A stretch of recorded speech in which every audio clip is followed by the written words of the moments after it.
Isabelle Dahan, fondatrice de monimmeuble.com, votre magazine de la copropriété. Un grand bonjour à tous les auditeurs et auditrices de Radio Imo. Comment vérifier que mon syndic a bien ouvert un compte séparé pour ma copropriété ?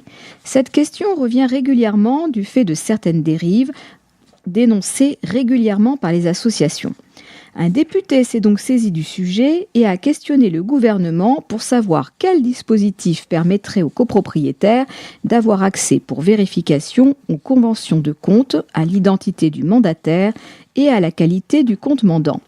Pour rappel, c'est le paragraphe 2 de l'article 18 de la loi du 10 juillet 1965 fixant le statut de la copropriété des immeubles bâtis qui précise que le syndic a l'obligation d'ouvrir un compte bancaire séparé au nom du syndicat sur lequel sont versées sans délai l'ensemble des sommes ou valeurs reçues au nom et pour le compte du syndicat.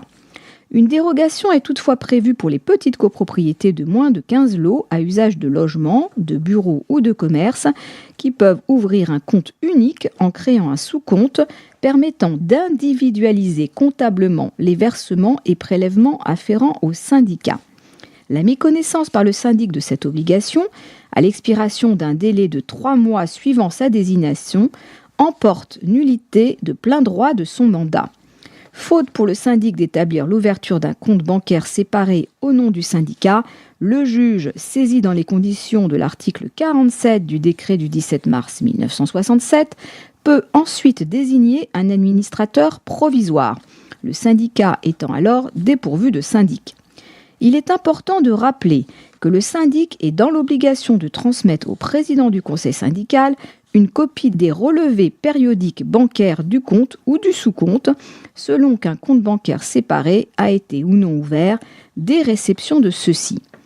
À défaut, l'alinéa 7 de l'article 21 de la loi du 10 juillet 1965 donne au conseil syndical le droit de prendre connaissance et copie, à sa demande, et après en avoir donné avis au syndic, de toute pièce ou document, correspondance ou registre se rapportant à la gestion du syndic et d'une manière générale à l'administration de la copropriété.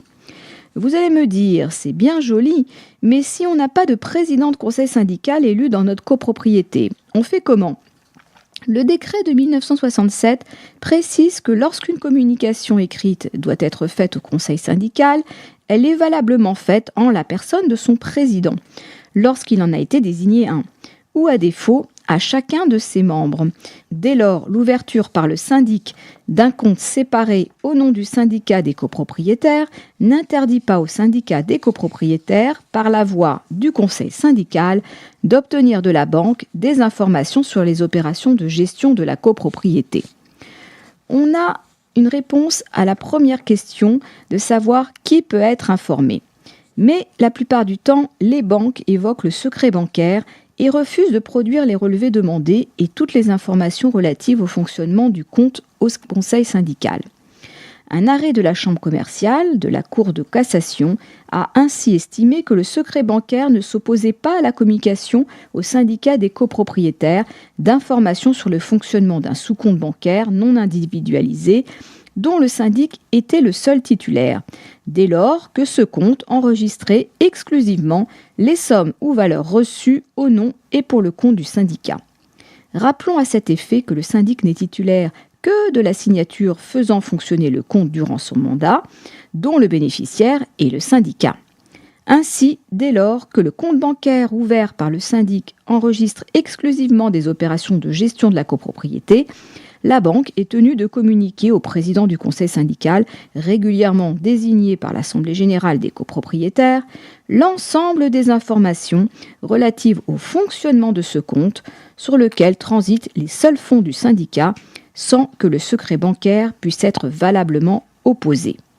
À noter dans votre agenda, ce vendredi 8 février, monimmeuble.com sera présent aux 3e rencontres techniques de la copropriété organisée par la Compagnie des architectes de la copropriété. Les professionnels du secteur de la rénovation en copropriété sont invités à y participer et à venir nous rencontrer. Vous trouverez le lien vers le programme de la journée sous la chronique. Je vous souhaite une excellente semaine. On se retrouve lundi prochain. D'ici là, portez-vous bien et continuez de nous suivre sur monimmeuble.com. Isabelle Dahan, fondatrice de monimmeuble.com, votre magazine de la copropriété.